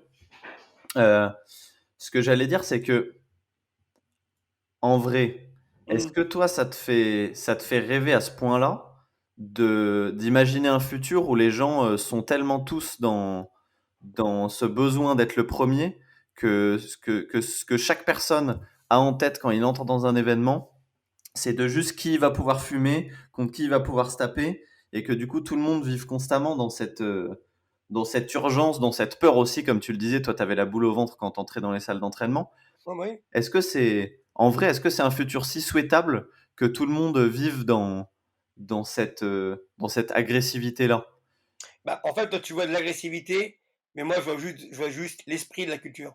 C'est-à-dire qu'en fait, à un moment donné, quand tu es dans cette culture hip-hop, tu passes des étapes. La première, c'est tu es danseur de ta salle, danseur de ton quartier. Après, tu vas être danseur départemental, régional, national, international. Tu passes des étapes. Mais à chaque étape que tu passes, tu deviens plus beau. Ok, non mais poser autrement, alors la question serait pourquoi c'est si important d'être le numéro un alors qu'en fait, en vrai, il y a plein de danseurs, il y a plein de danseurs qui démarrent en voulant être le numéro un, mais il Hmm. faut aussi rappeler qu'il y a plein de danseurs et danseuses qui démarrent simplement pour objectif de développer leur danse un petit peu de leur côté, ou en tout cas faire Oui, des jams et kiffer les cyphers, mais sans jamais avoir ce souci de je vais me battre pour arriver au sommet. Pourquoi arriver au sommet dans la culture hip-hop serait le critère premier de qualité d'un danseur ou d'une bah, danseuse? parce qu'ils ont une vision qui est académique, institutionnelle. Ils n'ont pas la vision, ils ont pas la vision du hip-hop de la rue. En fait, comme je t'ai dit, ils ont dévoyé la culture. Ils veulent adapter la culture à leur personnalité ou leur courage. Donc en gros, ils vont te dire, mais non, mais il y a d'autres échappatoires. Je peux danser sur les grandes scènes. Oui, mais tu n'auras jamais le droit à la parole. Parce que moi, je t'écoute pas. Moi, je t'ai jamais vu dans un cercle, mais je t'écoute même pas. En fait, t'es pas mon homonyme. Pour que tu sois mon homonyme, il faut que je t'ai vu sur les années en cours, il faut que je t'ai vu, pas forcément sur plein de faits d'armes, mais que je t'ai vu au moins dans l'univers des battles. Si t'as jamais fait de battle et tu me dis, ouais, je suis un danseur hip-hop, mais t'es juste une trompette, hey Coco, t'as fait ton école de formation, t'es passé sur les grandes scènes, t'as fait des comédies musicales et tu crois que je vais te mettre au même niveau que celui qui va venir dans l'espace underground et qui va mettre ses couilles sur la table? Jamais de la vie. C'est-à-dire qu'il y a une hiérarchisation par rapport à la culture. Alors évidemment qu'il y en a plein qui vont se cacher derrière le fait que oui, mais le hip-hop, c'est aussi un côté, un truc, c'est aussi cool. On a le droit aussi de pas aimer les défis, mais alors tu t'es trompé de culture. Tu t'es trompé de culture, frérot. C'est pas ta culture. La culture hip-hop, dès le début, normalement, on te fait comprendre qu'à un moment donné, quand tu vas commencer à avoir un blaze, les gens vont jalouser tout ça. La seule manière de dire aux gens, mais pourquoi c'est lui et c'est pas moi, c'est de venir te chercher et de te mettre la tête dans la boue et te dire, hey, bah, tu vois, finalement, il est pas si fort que ça. Mais non, tout ce qu'il a, ça va me revenir. Tu vois, genre lui, on va prendre le top 20 français du break. Comment ça se fait qu'ils peuvent se balader dans les battles comme ça? Personne, il leur arrive rien. Personne va les chercher. C'est pas normal. À mon époque, dès que tu avais un blaze, les gens venaient te chercher. Les gens venaient te tester. Les gens venaient te dire, hé, hey, t'es là, mais moi aussi je suis là. Sauf qu'aujourd'hui, bah t'as un blaze, les gens, ils ont pas de couilles. Ils mettent la main dans leur froc, ils n'arrivent même pas à trouver leur part de couilles. Donc finalement, ils se cachent derrière une mentalité. Non, mais attends, aujourd'hui, on va sociabiliser le truc. On est cool, faut être sympa. Après tout, il est pas méchant parce qu'il rentre dans l'affect. À force de se croiser dans les événements, on pense que l'autre, c'est ton pote. Mais c'est pas ton pote, l'autre. L'autre, il brigue la même chose que toi. Hein. L'autre, ce qu'il veut, bah, c'est la même chose que toi. Il veut voyager, il veut les meufs, il veut les hôtels, il veut l'oseille, il veut le fame, il veut tout ça. Mais pour avoir tout ça, bah, faut s'entraîner. Il faut montrer que tu es le plus fort. Et les organisateurs, quand ils font une programmation, bah, ils vont prendre, bah, généralement, soit ils vont prendre quelque chose qui va dans le sens on va dire, de la direction philosophique ou la vision artistique de leur événement. Mais en vérité, tu vas chercher tous les mecs qui sont forts du moment parce que c'est eux qui créent le spectacle. Parce que les gens ils veulent la bagarre, les gens ils veulent le moment magique. Et ce moment magique, soit tu le crées en pipant les dés, c'est-à-dire en trichant sur le tirage au sort, voilà, parce que c'est très bien que de eux-mêmes ils n'auront pas les couilles d'aller chercher, donc tu es obligé entre guillemets d'être derrière et d'être le marionnettiste, tu vois. Ou soit à un moment donné tu te dis putain peut-être que dans l'événement tu vas avoir la chance d'avoir un mec qui va venir te voir et qui va te dire hé, hey, le juge là-bas ou l'intel, appelle-le, je le veux. Et là, peut-être que tu auras ce truc qui va à un moment donné, entre guillemets, donner cette flamme, ou en tout cas écrire l'histoire dans le cadre de l'événement. Moi, je pense que les gens ils devraient s'approprier les événements. Ils devraient voir l'événement et dire, il y a lui, je vais le chercher, je le fume. Mais je pense que c'est une mentalité qui, pour moi, qui appartient un peu au passé, dans le sens où, à l'époque, le hip-hop, vraiment, ça se développait dans un environnement de quartier. Donc c'était la jungle, les gens ils voulaient se taper. Mais aujourd'hui, enfin par exemple moi je danse du break, mais Mhm. j'ai appris le break à Pontcharrat-sur-Bréda, dans la campagne. Oui, Et sauf que moi la mentalité, à Pontcharrat-sur-Bréda, personne se tapait dessus. C'était pas le quartier. Et du coup pourquoi moi j'irais me mentir en allant défier des gens en disant vas-y moi je vais être le numéro un, moi j'ai envie de me battre contre toi. Mais parce que moi la mentalité dans laquelle je me suis développé, c'était pas du tout ça. Donc j'ai un peu envie de dire que En fait, tout simplement, aujourd'hui, juste les gens qui dansent, par exemple, le break, et ben, c'est des gens, en fait, ils ont grandi dans un environnement où juste, bah, ça se tape pas dessus. Du coup, pourquoi ils iraient se mentir en allant call out plein de personnes et en allant dire vas-y, c'est moi le numéro un aujourd'hui. Mais tu as le droit de le faire. C'est ça la différence. Si demain tu faisais du jazz, tu pourrais pas dire ça. Tu vas pas aller voir ta prof de jazz pour lui dire je suis le meilleur. Tu vas pas défier ta prof de jazz. Mais dans le hip-hop, ce qui est bien, c'est qu'en vérité, tu peux arriver sur un événement, tu peux gagner un BC1, aller en SR et te faire fumer. C'est ça qui est bien dans le hip-hop. C'est ça la beauté du hip-hop. C'est qu'il y a des gens, des fois, ils se pensent arriver. T'es arrivé de rien du tout, frérot. Il y a des mecs dans l'ombre qui se cachent et qui se disent, t'es privilégié. Mais le jour où tu viens dans mon pays, bah moi je vais venir te chercher. Je vais te montrer que t'es pas si fort que ça. Parce que le problème de la culture hip-hop, c'est que des fois, bah tu commences à t'embourgeoiser. Et au bout d'un moment, tu t'entraînes moins, tu penses que tout le monde t'aime, mais tu sais pas qu'il y a un mec qui est tapis dans l'ombre et qui s'entraîne depuis 6 mois sur ta gueule parce qu'il sait que t'es arrivé, parce qu'il a vu avec l'ordinateur. Ça se trouve, c'est même lui qui a dit à l'organe, fais-le venir et je m'en charge. Tu vois? Et toi, tu pensais que tout le monde allait t'aduler, que t'étais adoré. Non, frérot. Il y a des gens qui veulent leur moment. Sauf que dans l'hip-hop, tu peux te l'octroyer. Tu peux te l'approprier ton moment. Il suffit, tu peux très bien dire, bah écoutez, lui va venir à tel événement, bah moi je vais à la fin de l'événement, je vais avec un poste, je viens avec un sol, on le met au sol, et toi contre moi devant tout le monde. T'as des couilles, t'as un bonhomme, on y va. Moi je suis comme ça, moi je suis vraiment de la mentalité où je m'entraîne parce que j'estime que la place que j'ai, elle est tellement importante dans l'hip-hop que je peux pas être un agneau, je peux pas être un mec, genre je suis cool avec tout le monde. Moi je suis sympa avec tout le monde en vérité. Mais, et j'ai dit, le pouvoir que j'ai, il tient tant que je suis fort en danse. Le jour où quelqu'un vient me chercher et je ne danse pas, bah, je passe carrément de danseur à tepu en 2 secondes. Et il n'y a personne qui va m'épargner. Hein, parce que ceux qui vont être sympas avec toi, ça va être les mêmes que tu vas retrouver dans les salles d'entraînement et qui vont parler sur ta gueule. Ou à la sortie du parking, qui vont parler sur toi, j'en sais rien. Moi, je suis dans plein salle d'entraînement, j'entends les gens parler. Je sais ce qu'ils pensent. Tu vois, c'est un peu comme si tu étais le plus grand bagarre de ton quartier. Tu es le plus grand bagarre de ton quartier, jusqu'au jour où il y a un mec qui vient en face de toi et qui dit vas-y, allez, dépêche-toi, on y va. Et tu vas plus. Bah là, tu perds ta couronne. Là, c'est fini, grosse réputation du cahier du quartier. Tu t'es fait mettre à l'amende en 2 secondes. Donc c'est pour ça que c'est difficile. Quand tu rentres dans ce chemin de la culture hip-hop, si tu ambitionnes, si tu danses pour t'amuser, c'est une chose, mais si tu ambitionnes un jour d'exister, ça veut dire dépasser Pontcharras, d'exister, Ponchara, sans S, respecte le nom. Pontcharras, excusez-moi, d'exister, ben il faudra que tu sors de tes codes. C'est-à-dire, on a un petit village, on est entre nous et ça se passe bien. Et il faudra qu'à un moment donné, tu te dises, bah écoute, au prochain battle de Grenoble, bah il y a telle personne, je vais aller le chercher devant tout le monde. Je vais prendre un risque que j'avais pris avant. Après, tu peux aussi te conditionner d'une autre manière. Tu peux te dire que les générations d'avant, bah c'est ce qu'elles faisaient. Donc en fait, ce que tu fais, c'est juste le prolongement d'un héritage, tu vois. Parce que quand je t'écoute, ça veut dire, non mais nous, dans notre coin, on était cool, on était pisse. D'accord. Mais qui vous a demandé d'être pisse? Personne. Si vous voulez être le cauchemar de la région, vous pouvez l'être si vous voulez. Hein. Et ne crois pas, avant entre Grenoble et comment s'appelle la ville Chambéry. Saint-Martin-d'Air. Mais c'était la guerre avant, il y a très longtemps. Tu vois. Mhm. Mais c'est ce qui faisait aussi le ciment, c'est ce qui obligeait les mecs à s'entraîner. Parce que s'il n'y a pas de compétition, s'il n'y a plus le défi, ben plus personne s'entraîne. En fait, tu deviens juste un artiste scénique. Mais tu n'es plus un artiste de la culture hip-hop. La culture hip-hop, faut que tu te dises une chose, j'arrive dans un événement, tout peut arriver. Encore plus si c'est moi qui ai le micro. Moi, je vais jamais épargner quelqu'un. Hein. Jamais de ma vie. Hein. Tu dois être prêt. Le temps passant vite, on va bientôt bifurquer vers un autre sujet. Je fais une parenthèse, tu parles beaucoup d'être le bonhomme, d'avoir les plus grosses couilles. Et du coup, question logique, quelle est la place pour les femmes dans cette culture? Bah, il y a une grosse place pour les femmes. Mais sauf que le souci, c'est qu'on n'a pas beaucoup de filles qui oseraient aller défier une fille, par exemple. T'as l'impression que des fois, ça c'est un peu trop, des copines, même si je pense qu'elles s'apprécient pas forcément toutes. Mais il y a pas, il y a très peu de fois, il y a eu dans toute l'histoire de la culture hip-hop sur 40 ans d'histoire, on n'a pas eu beaucoup de filles qui se sont dit tiens vas-y à un moment donné, je vais être celle qui va être la plus anti-populaire, enfin celle qui va être impopulaire du coin et qui va oser à un moment donné dépasser les limites. Tu vois. Ok. Et puis il y a beaucoup de filles généralement, elles sont souvent drivées par des mecs derrière en loose day. Mais t'as plein de filles, je trouve aujourd'hui, qui sont très très fortes. Mais est-ce qu'il y a des filles aujourd'hui qui sont initiatrices d'un style où tu pourrais dire bah, elle a créé ce style. Ou alors tu sais que c'est la patte d'un mec qui est derrière. Est-ce qu'il y a des filles aujourd'hui qui vont chercher des filles? Non. Est-ce qu'il y a des filles qui sont des leaders? Pour moi, il n'y a qu'un seul leader en France en termes féminins, c'est la Serra. Mais elle ne s'exprime pas suffisamment.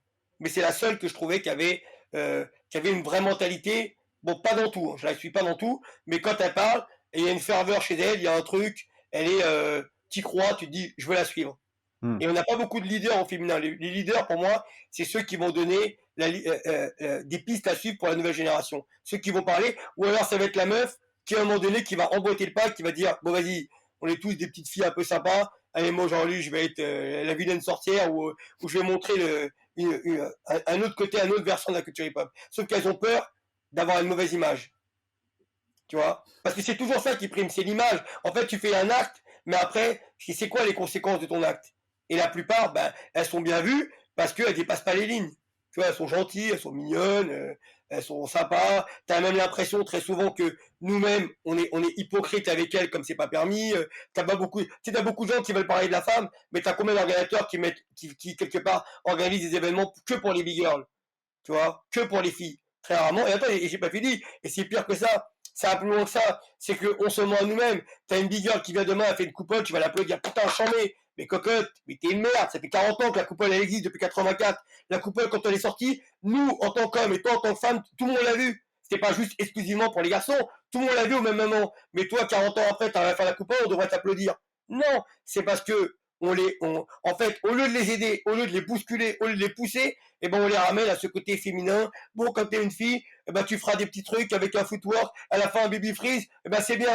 Mais non, mais c'est pas ça qu'on attend de toi. 2022, fais des vrilles, lâche-toi, tente des trucs, fais des 90, tu vois, bouge-toi, essaie de t'élever. Mais au lieu de ça, des fois, elles font un petit truc, un petit geste technique, ben, on va te dire, putain, ah ouais, t'as vu quand même, elle est forte. Mais t'es pourri, en vérité, t'es claqué, parce qu'on n'oserait pas te mettre contre un mec. Tu vois, en vérité. Parce qu'on sait que t'es fini, on sait que t'es claqué. Et t'es claqué parce que les gens qui t'encadrent, ils ont peur, à un moment donné, de te bousculer, de te dire les choses. Et je vais même te dire même mieux, t'as même des groupes, des fois, qui avaient des filles, et puis à un moment donné, quand il y avait un battle de groupe, ben, la fille, elle pouvait pas danser. Parce qu'ils savaient qu'elle faisait perdre un point. Donc on va arrêter, elle est dans le groupe, mais on va arrêter, elle est pas vraiment dans le groupe. Ils y croyaient pas. C'est pas une mentalité à la Japan. Tu vois, quand tu regardes Body Carnival, tu vois bien que Ayumi et Narumi, elles rentrent, et c'est des leaders dans le groupe. Et ben nous, on n'a pas ça, tu vois, en France. On n'a pas de femmes leaders. On a des filles qui sont pas mauvaises, parce qu'elles commencent à comprendre avec les enjeux olympiques qu'il faut peut-être aller plus vers le ciel que vers le sol. Elles ont compris qu'à un moment donné, il y a peut-être un petit côté un peu genre break gymnastique, ou on peut dire break sportif, tu vois. Donc à un moment donné, il faut des phases un peu plus explosives. Mais s'il n'y avait pas les Jeux Olympiques, je suis sûr qu'elle resterait avec une culture un peu new-yorkaise, footwork, style, circulaire, le flow, le stylicisme, ce que tu veux. Oui, mais il faut aussi des tricks, il faut des skills, il faut des power moves. Et tu vois, et comme c'est difficile, ben en fait on les laisse dans un carcan où on se dit, ben écoute, elles font ça, c'est déjà bien si elles dansent. Oui, mais ce que tu fais, c'est mignon. Mais à aucun moment je peux me dire, putain, c'est fort, c'est cherché, on sent l'aspiration, c'est créatif de ouf. On a l'impression que t'as 40 filles qui arrivent, et les 40 filles, elles ont un panel de mouvements, c'est-à-dire, alors il y a toujours 3 mouvements. Ça va être tic-tac, planche, voilà. Ça va être le pied qui passe, le pied derrière qui passe par-dessus la tête. Tu vois ce que je veux dire? On dirait, elles ont tous choisi les mêmes mouvements, comme des connes. Et les mecs, on dirait des moutons. Trouvez-vous des leaders, trouvez-vous des mouvements, essayez à un moment donné de faire évoluer votre danse, parce qu'en fait, si vous voulez être féministe et dire ouais, on est l'égal des hommes dans la danse, tu vois, égalité d'espèce de suffragette de la culture hip-hop, mais en fait, elle se cantonne à des mouvements, on va dire, pas primaire, pas le béaba, mais des fois c'est un peu mignon, c'est un peu gentil, et quand elles ont un frise, elles ont toutes le même frise. Mais alors que dans d'autres pays, tu regardes un peu du côté de la Russie, tu vois, des pays un peu de l'Europe de l'Est, tu sens, ou même d'Amérique latine, tu sens la mentalité, tu sens qu'elles ont grandi dans les favelas, qu'elles ont une mentalité. Tu vois, il y a un truc. Nous, en France, on drive des jeunes, mais en fait, la mentalité qu'on leur donne, on les bichonne, tu vois, on les protège. Et tu peux pas la faire évoluer. Pour qu'à un moment donné, pour la faire évoluer, faut la prendre, faut la pousser dans son dos et la faire entrer dans un cercle où il y a des mecs qui sont durs. Et là, tout d'un coup, elle va comprendre qu'il va falloir qu'à un moment donné, elle accède au niveau numéro 2, parce que sinon, elle va comprendre que ce qu'elle propose, bah, c'est gentil, c'est mignon, c'est Gulli, quoi, quand tu vas Ok. On a compris l'idée globale. Je te pose la dernière question de ce sujet-là avant de bifurquer, vu qu'il nous reste, disons, 15-20 minutes. On a un rituel dans le podcast, c'est que la personne précédente a le droit de poser une question pour la personne suivante et ainsi de suite. La personne juste avant toi, c'était Zenigno de Rockers Delight. Ouais. Et vu qu'on est actuellement dans les présidentielles et dans tout ça, il a souhaité faire un parallèle avec la vie politique. Et la question qu'il te pose, et du coup à la manière d'un candidat, c'est cool si tu le fais de manière concise. La question c'était si demain il y a une direction, de la culture hip-hop et quelqu'un est officiellement président de la culture hip-hop, quelle serait ta première réforme et qui placerais-tu comme ministre? Je pense que je mettrais la scène, Mustapha, parce que je trouve que pour 2021-2022, c'est le numéro un français, pour moi. Moi, je donne des points en fonction des années, hein. C'est-à-dire que ce que je te dis pour 2022, c'est peut-être pas valable pour 2023. Mais pour 2021-2022, avec tout ce qu'il a fait avec Eter 2024, plus les B-Boy France, B-Boy Europe, Wall Street, Power Move, enfin, toutes les actions qu'il mène et le fait qu'il arrive en presque limite à salarié, pratiquement, je sais pas combien de personnes en France, bah, ça en fait pour moi une personnalité vraiment, vraiment importante. Il était avant, mais pas de cette manière-là. Donc tout a changé. Et moi, la réforme que je ferais dans la culture hip-hop, c'est que toutes les personnes qui intègrent un groupe soient obligées d'aller défier quelqu'un pour porter les couleurs du groupe. Parce que ça t'oblige à un moment donné, te dire, si j'ai mes galons, je les ai mérités. C'est pas juste du copinage parce que tu as payé ton adhésion et tu rentres dans une salle et au bout d'un moment, il y a un copinage qui va se créer comme les To Be Free, à la fin vous êtes tous copains, mais à la fin, en vérité, qu'est-ce qui justifie que tu sois dans ce groupe, à part ton amitié avec des gens? Moi, je préfère que tu gagnes tes couleurs, et pour les gagner, il faut aller affronter quelqu'un. Après, de la manière que tu as envie, hein, ça peut être, t'es pas obligé d'y aller, genre, à la limite, tu vois, tu peux aussi y aller, mais au moins pour dire, vous avez vu, moi, si demain quelqu'un parle mal sur le groupe, moi, je suis en capacité de le défendre. Vous avez vu? Et on peut que me croire, puisque au moment où il a fallu y aller, bah, je suis venu, j'ai dansé, et les gens ont vu. Que tu gagnes ou tu perds, ça n'a pas d'importance, mais il faut quand même que tu fasses tu vois, ton fait d'armes, tu vois. C'est quoi le call-out que t'as le plus kiffé ou toi t'étais dedans? Tu veux dire que j'ai organisé ou que j'ai dansé? Ou que t'as J'ai dansé? dansé. Parce que du coup, si t'aimes autant que les gens défient les gens, toi aussi t'as dû Bah, défier les gens. moi j'ai défié tout le monde, moi, dans ma vie. Et c'est lequel où t'as le plus kiffé, où tu trouvais qu'il y avait le plus d'ambiance, ou... Bah, les gens, ils aiment bien me rappeler, moi contre Attila, en fait, quand j'ai fait la phase du nez de clown. Ils aiment bien me rappeler ce jour-là, la comédie devant tout le monde, parce que, en fait, Attila, il m'a agressé. Agressé, bon, après, c'est l'époque, hein, moi je l'aime beaucoup, Attila. Mais je te parle, là je te retranscris le contexte à l'époque. Je sors du Battle of the Air, quand j'arrive dans la rue, place de la Comédie, il y a tous les danseurs, il y a tout le monde. Et là, t'as quelqu'un qui vient et qui te met de la mousse à raser sur ton dos pour t'obliger à danser. Donc c'est pas la meilleure manière, c'est pas la manière la plus correcte de défier quelqu'un. On n'est pas obligé d'envoyer du Nutella sur le visage de quelqu'un ou du miel pour défier quelqu'un. C'est pas non plus, on n'est pas dans un duel où tu prends un gant, tu fouettes le visage, la joue de quelqu'un avec ton gant pour dire on va faire un duel. Là, il serait simplement venu, il serait mis en face de moi, ça partait en 2 secondes. Lui, il a préféré plutôt venir me mettre de la mousse à raser dans mon dos pendant que je parlais. Et ensuite, bah, j'ai dû sortir du cercle, me calmer, donc redescendre et revenir pour danser. Tu vois, c'était difficile pour moi parce que j'avais tellement de haine envers lui à ce moment-là, par rapport à l'agression, que c'était difficile pour moi bah, de revenir, me reposer pour pouvoir danser, mais avec une énergie où j'ai la maîtrise de ma personne, plus que de la haine. Tu sais, parce que quand tu danses avec de la haine, ça, c'est pas la même chose. Au bout d'un moment, tu te perds facilement.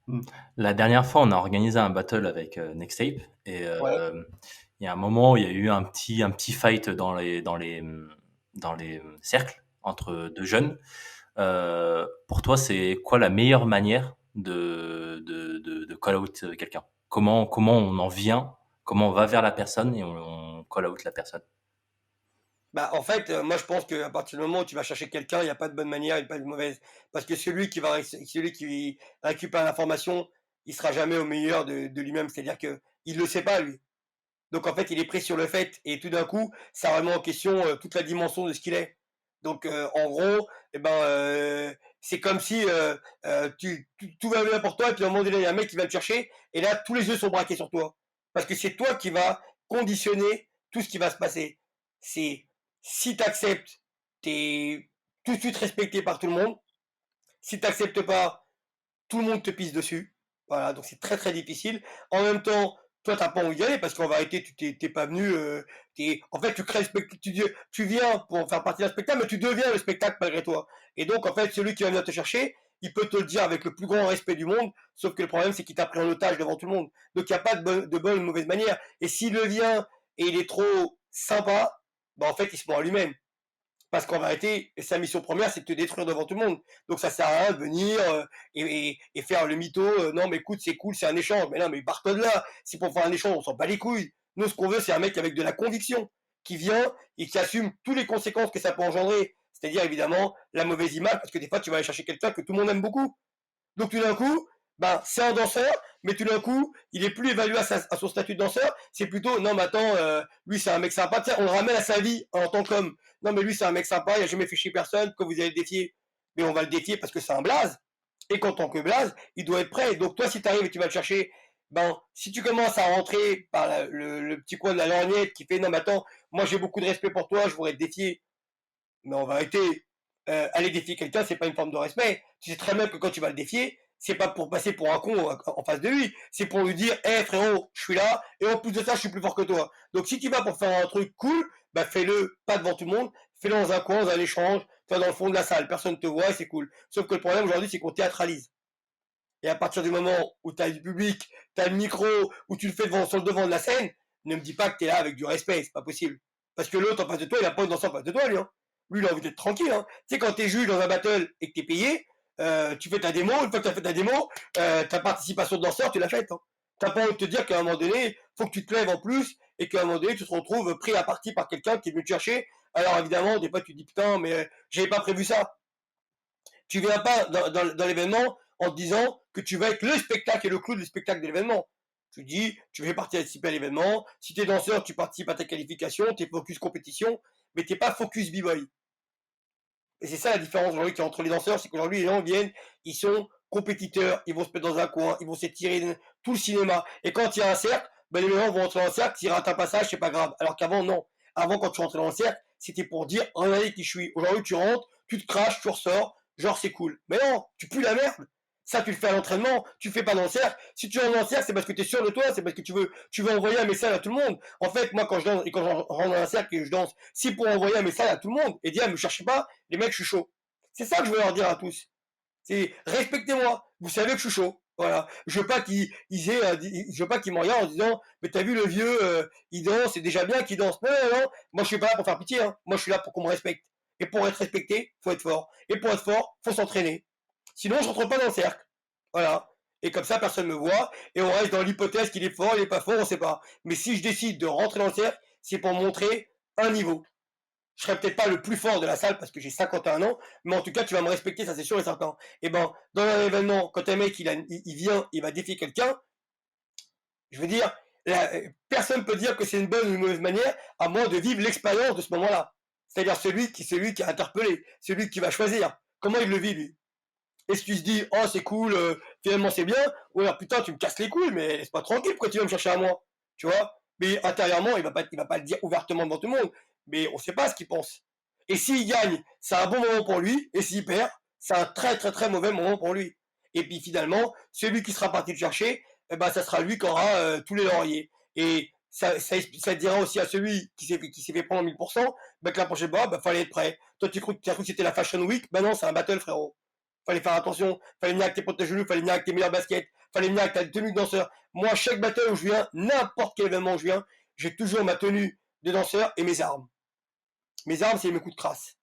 Et moi, par contre, la différence avec les gens, c'est que moi, si je me fais défier demain, je prends le micro, j'ai évolué. Je vais dire, les enfants et les filles, vous pouvez sortir de la salle si vous voulez, parce que moi, je suis pas le bon élève. Moi, c'est underground. Tu peux faire tout ce que tu veux, on se touche pas. Tu fais tout ce que tu veux, je fais tout ce que je veux. Et voilà, c'est parti. Si t'es chaud, si t'acceptes ça, ben, ne venez pas me casser les couilles. Je vais danser. Et moi, quand je danse, moi, je veux être sale. Je veux pas être propre. Je veux pas être le mec sympa. Parce que ce qui se passe maintenant, c'est pas un truc cool pour moi. Donc, il faut que je me défende. Donc, je vais me défendre avec mes armes. Je mets le microphone. Enfin, je mets le chargeur. Vas-y, vas-y. Mais tu vois, moi, mon discours, il va pas changer. Mon discours, il est toujours dans la confrontation. Moi, je suis hip-hop du début jusqu'à la fin. Je suis plus b-boy que tu le b-boy. J'ai la mentalité. Alors, on parle un petit peu maintenant de toi en tant que speaker. Ouais, je suis le meilleur, je suis le numéro 1. Euh, on va poser une question pédagogique. C'est une question qu'on pose souvent pour les danseurs, mais là, on va la poser pour ta casquette de speaker. Imagine que tu arrives à un événement qui est organisé. Il y a un speaker qui n'a pas du tout préparé sa mission. Il doit monter sur scène dans 30 minutes pour speaker l'événement. Et bien sûr, tu n'as pas le droit à la réponse je prends le micro à sa place. C'est lui qui doit le faire. Et tu as 30 minutes pour lui transmettre l'essentiel qui va pouvoir lui servir à lui pour réussir sa mission en tant que speaker. Il a que 30 minutes, il s'est pas du tout préparé, il a jamais fait ça. Et toi, tu es son coach en tant que speaker et tu as 30 minutes pour lui transmettre un petit package de l'essentiel. Qu'est-ce que tu fais pendant ces 30 minutes pour le préparer? Alors, je vais être honnête avec toi. Je vais jamais l'aider. Je m'en bats les couilles de lui. Moi, je pisse sur tous les speakers. J'en ai rien à foutre de tous les speakers. Quand je dis pisse sur eux, ça veut dire on pisse artistiquement. Moi, je suis là pour être le meilleur. Je suis pas là pour aider un jeune à venir prendre ma place. Ça n'existe pas, ça, c'est impossible. Je suis pas là pour venir qu'il me débauche. Parce qu'une fois qu'il sera fort, il va prendre ma place. Donc, moi, je suis là pour ma pomme. J'avance pour moi. Maintenant, tu me poses une question qui est irrationnelle. Parce que c'est comme si tu me dis ouais, il y a un mec qui a jamais dansé, il doit faire une démo de jury, t'as 30 minutes pour le coacher. Il va pouvoir la faire. Il pourra pas la faire. Ok, ok. Alors écoute, je te pose la question sous un autre angle, parce que je veux quand même une sorte de réponse. Je te la pose, je te la pose sous un autre angle. Si tu donnes un cours dans un amphithéâtre ou peu importe, tu donnes un cours, chose que tu as déjà faite, mais pour le coup sur le speaking et sur ce que c'est qu'être un bon speaker, et c'est un cours de 30 minutes, qu'est-ce que tu abordes dans ce cours-là sur l'essentiel de toi, le cœur de ce qui fait de toi un bon Ouais, speaker? je vais te le dire. Il y a deux choses qui sont pour moi fondamentales en tant que speaker. La première, c'est d'aimer les danseurs. Les aimer, vraiment. C'est-à-dire, quand tu es speaker, tu n'as plus d'ego. L'ego, tu le mets par terre. Tu dois aller vers les gens, tu dois savoir comment ils s'appellent, quel groupe, signature, move, avec qui ils couchent, numéro de sécurité. Tu dois t'intéresser aux danseurs. Pour t'intéresser aux danseurs, c'est pas quelque chose que tu fais sur le pouce le jour de l'événement. C'est parce que tu es déjà impliqué dans la danse.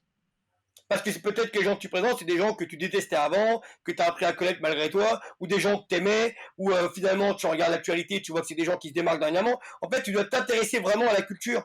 Tu peux pas être speaker si à un moment donné, t'es pas habité par ce truc. Moi, tous les danseurs m'intéressent. Pourquoi je suis plus fort que les autres? Parce que eux, c'est moi, et moi, je suis eux.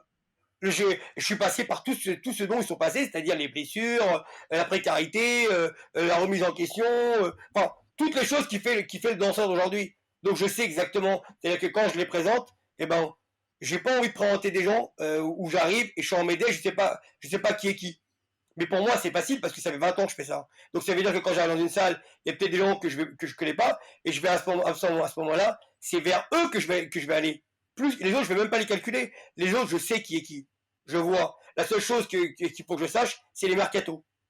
Qui danse avec qui, parce qu'entre temps, tu connais, des fois les mecs, ils ont plus de groupes que de passages, ou des fois, tu sais pas si le mec, il est encore dans ce groupe-là, il a pas changé entre temps. Enfin bon, il y a que ça qui pourrait me faire défaut. Mais en règle générale, le danseur, moi, quand j'arrive sur l'événement, je regarde la programmation, je regarde qu'est-ce qui est jury, DJ, je regarde les danseurs, je me dis, tiens, ça serait bien de faire un tel contre un tel, et quand j'arrive, ben, je vais toujours vers les danseurs au début.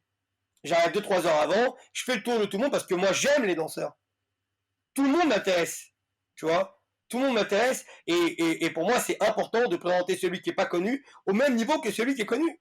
Je vais laisser personne sur la bande d'arrêt d'urgence. C'est ce qui a fait ma force pendant des années. Et un speaker aujourd'hui qui doit animer un événement, il faut qu'il soit dans la culture. S'il n'est pas dans la culture, s'il n'aime pas les danseurs, s'il n'est pas conditionné, s'il n'est pas, il est pas dans cet univers, dans ce contexte de la danse, mais c'est comme moi je suis speaker depuis 20 piges. Demain tu mets un événement de hard rock. Je vais pouvoir l'animer. Je vais pouvoir me dépatouiller. Mais je serai nul par rapport à un mec qui vit le hard rock, qui est animé, qui, tu vois, c'est son monde. Il sera 1000 fois plus fort que moi parce qu'il aura un élément que moi j'aurais pas, ça s'appelle les réflexes.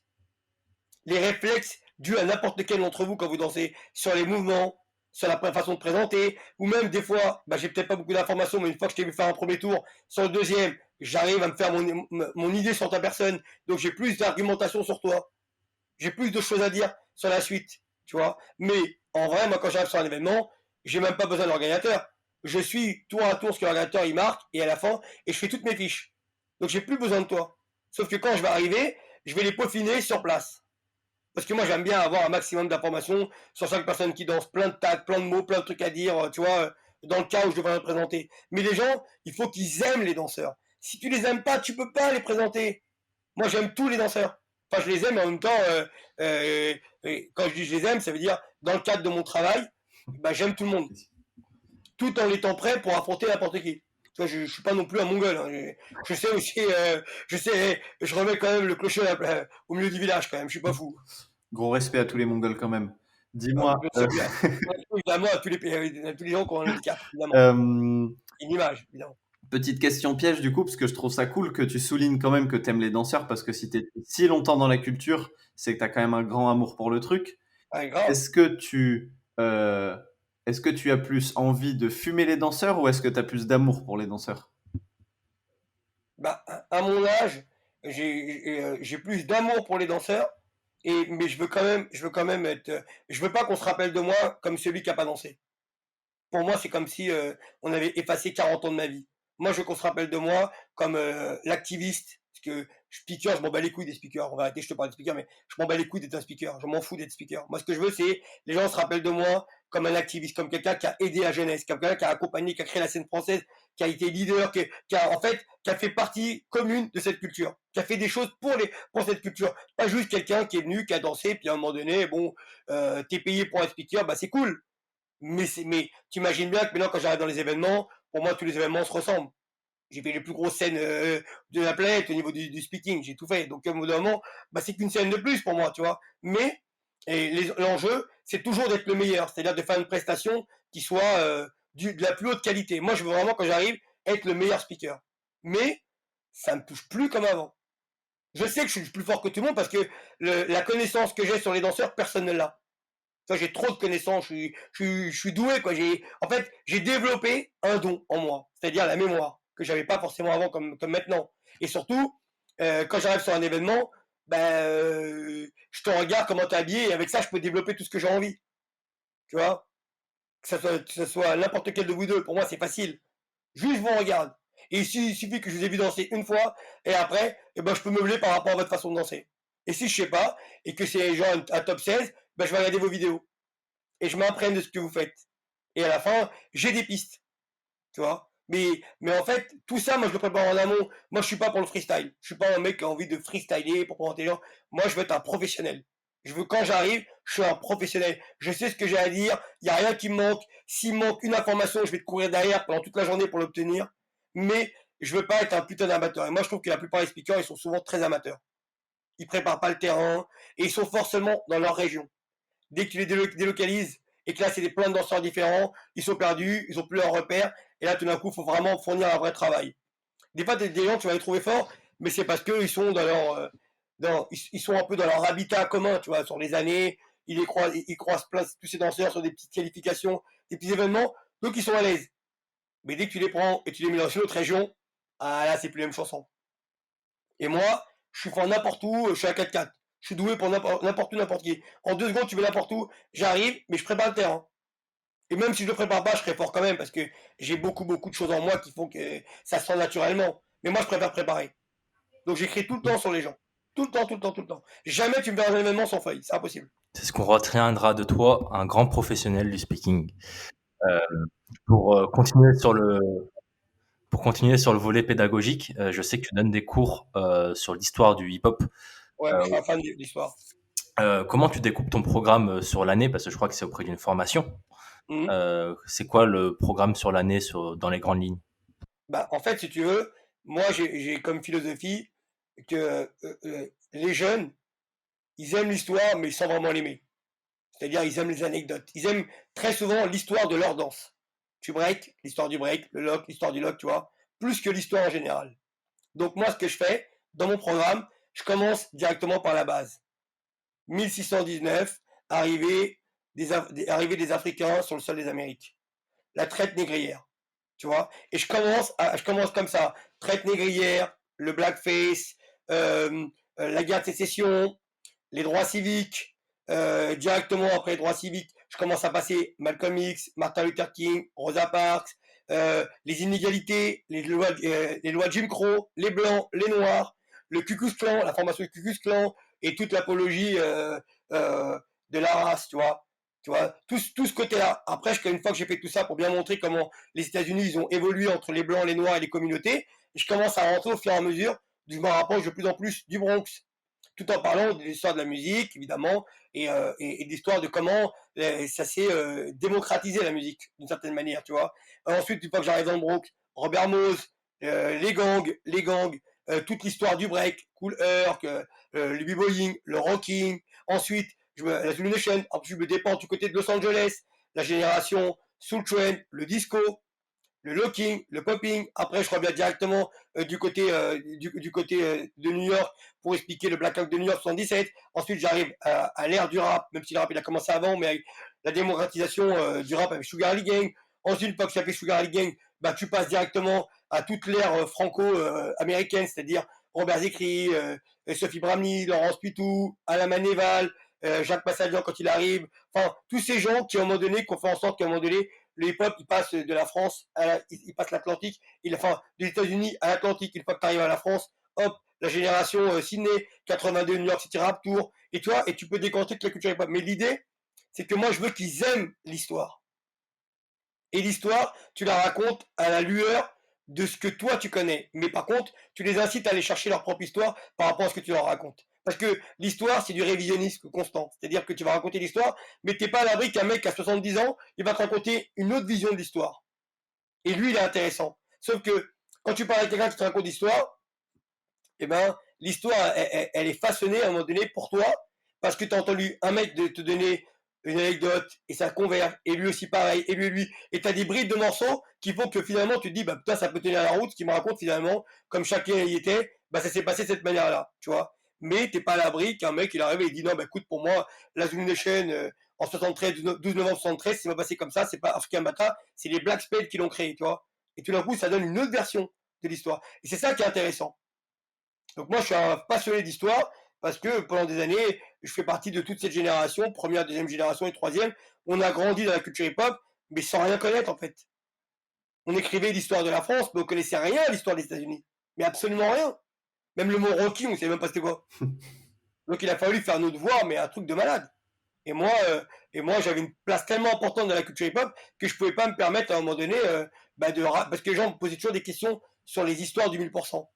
Comment j'ai fait ça et ça et ça et ça, tu vois, les trucs, les anecdotes palpitantes, d'accord. Mais ça, c'est une histoire qui est liée. Nous, on est juste la suite de l'histoire. On est l'histoire européenne. On n'est pas l'histoire, on n'est pas la genèse. On n'est pas l'histoire de Cool Herc, tu vois, des Blue Couleurs, des Last Poets, si t'as envie, des Sandmen avec la Jamaïque. C'est comme ça que tu commences à te dire, en fait, tu as une information et tu grappes une deuxième. Et tu commences à comprendre les origines, tu vois, ou la filiation à tout ça. Et moi, je me dis, en racontant l'histoire des États-Unis, ben, je prends tellement de temps pour arriver au hip-hop que finalement, ben, ils sont dans l'envie, tu vois. Et ils attendent le moment. Mais, et à la fin, je leur dis toujours la même chose. Je leur dis, en gros, si vous êtes fort en histoire, ça vous permettra, à un moment donné, de bluffer tout le monde au niveau de la danse. Parce que vous pourrez commencer à parler dans des espaces où il y a des gens un peu plus âgés que vous. Et quand vous allez parler, ils vont vous donner une valeur ajoutée parce que vous avez une connaissance de l'histoire. Moi, quand je parle avec n'importe quel mec, n'importe quelle génération aux États-Unis, il va me parler un truc. Dès qu'il me parle, je le remets dans mon contexte au niveau d'histoire. Moi, je suis une éponge. Et je peux parler avec lui comme si j'étais à côté de lui, presque limite. Avant dernière question, j'aimerais bien que tu me donnes 3 personnages historiques qui t'inspirent. De l'histoire, tu veux dire l'histoire en général ou l'histoire du hip-hop? L'histoire en général. Ben, Napoléon, parce que c'est une personne vraiment, vraiment importante. Jules César, aussi. Et qui je pourrais te donner d'historique vraiment d'important? Et l'abbé Pierre, parce qu'il a fait beaucoup pour les autres quand même. Ok, Tu vois, trop c'est bien. quand même quelqu'un qui a beaucoup, beaucoup, beaucoup œuvré pour les gens en hiver 454. C'est quand même quelqu'un qui a beaucoup apporté. Même si après on pourrait donner d'autres personnes comme Martin Luther King. Tu vois, il est très important. La marche de Selma et tout ce qui est, et toute la lutte des droits civiques. Il y a eu plein de gens. Je pourrais te donner la première, la meuf qui a créé les suffragettes, par exemple, parce qu'elle a permis à la femme, aux femmes en Angleterre de pouvoir voter. Donc elle a été très importante, elle a été l'étincelle. Ou je pourrais te donner des noms historiques comme Spartacus. Grâce à lui, il y a eu la révolte des gens qui étaient esclaves, en fait, des gladiateurs. Mais c'est grâce à lui, ça. Enfin, c'est toujours des gens qui vont permettre à la société de pouvoir évoluer. D'accord. Et enfin, dernière chose, c'est le rituel du podcast. L'invité après toi, c'est Aïssi, danseur Ok, debout. ici debout. Ouais, Aïssi debout, ouais. Hmm. Tu as le droit de nous donner soit un sujet à aborder avec lui, soit une question précise. Ben, la question, c'est aujourd'hui, est-ce que, quel est selon lui, non, est-ce que pour lui, c'est mieux aujourd'hui sa vie en Asie que la vie qu'il a menée en France? S'il devait faire, s'il devait, entre guillemets, essayer de faire une comparaison entre les deux, parce que, bon, oui, parce que des fois, quand tu pars dans des pays comme ça, il faut pouvoir t'acclimater, tu vois. Lui, il est noir. En Asie, bon, on sait aussi des fois ce que pensent les Asiatiques des gens de couleur. Donc, ce que je veux dire par là, c'est que il est dans la danse. Mais les gens le reconnaissent quand il est dans un studio. Sorti du studio, il est dans la vie civile. Dans la vie civile, le japonais, je crois qu'il est au Japon, le japonais lambda, quand il le regarde, c'est quoi l'image qu'il a par rapport à lui? Il y a tout ça, parce que des fois, tu es dans un pays et les gens pensent que c'est le rêve, parce que oui, parce que tu es artiste et que tu es pris en charge par des gens qui sont dans cet univers artistique. Mais après, une fois que tu sors tout ça, tu es dans la vie de tous les jours, quand tu vas au supermarché, quand tu vas en boîte, quand tu vas dans plein de trucs comme ça. Donc en fait, l'image que la société a de toi, des fois, c'est pas la même. Donc tu peux vivre un putain de racisme de ouf, tout en faisant croire à tout le monde que finalement, la vie est belle parce que tu arrives à vivre de ton art. Mais si c'est pour sortir des studios de danse et à la fin, tout le monde te regarde comme va savoir quoi, c'est difficile. Ok. On va te faire la transition pour quelqu'un qui est noir et qui vivrait aussi en Russie. Je pourrais dire la même chose. Dans certains endroits d'Europe de l'Est. Quand à l'époque on allait au Yalta Summer, quand je venais avec Bouba Colors qui est noir, bah, tout le monde nous regardait. Et c'est pas moi qui regardais. Tu vois, parce que des fois on se rend pas compte, on se dit putain le break, mais en fait c'est pas la citoyenneté, c'est pas la vie civile, c'est pas la propagande qu'il y a dans le pays. On sait pas tout ça en fait. Nous tout ce qu'on voit c'est on voit on va dire l'envers du décor à travers la danse, mais on voit pas la vie de tous les jours. Non. Et quand tu vis là-bas, bah, finalement tu as des idées qui passent, une petite musique où tu as l'impression finalement qu'on va arrêter, bah, la plupart des gens quand ils voient des noirs, des arabes, des juifs, je sais pas, tu vas savoir quoi, ben on est peut-être le mal pour eux. Mais toi tu vois pas comme ça parce que toi, tu vois le prisme de la danse. Bah, on lui fera passer le message et on en discutera avec lui. En tout cas, un grand merci à toi, Yuval.